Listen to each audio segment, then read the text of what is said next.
សួស្តីបងប្អូនអរគ្នាបាទបងប្អូនតែងតែឆ្ងល់សួរខ្ញុំថាតើចប់អាជីវកម្មចំណាយដើមទុនបាទ$100ជាងនឹងទទួលបានអីខ្លះបាទអញ្ចឹងទី1បងប្អូនគឺខ្លាយជាម្ចាស់អាជីវកម្មជាង90ប្រទេសលើពិភពលោកអូខេចំណុចទី1ចំណុចទី2បងប្អូនមានកាត VIP បាទបងប្អូនអាចទៅបញ្ជាទិញអីវ៉ាន់នៅក្រុមហ៊ុនបាន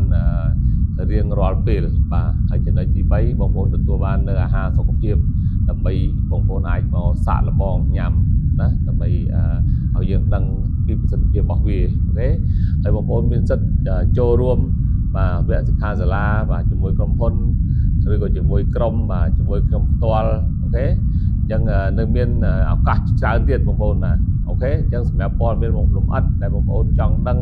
អូខេបងប្អូនអាចឆាតមក Facebook ឬក៏លេខទូរស័ព្ទបាទដើម្បីទទួលបានព័ត៌មានលម្អិតបាទអរគុណច្រើន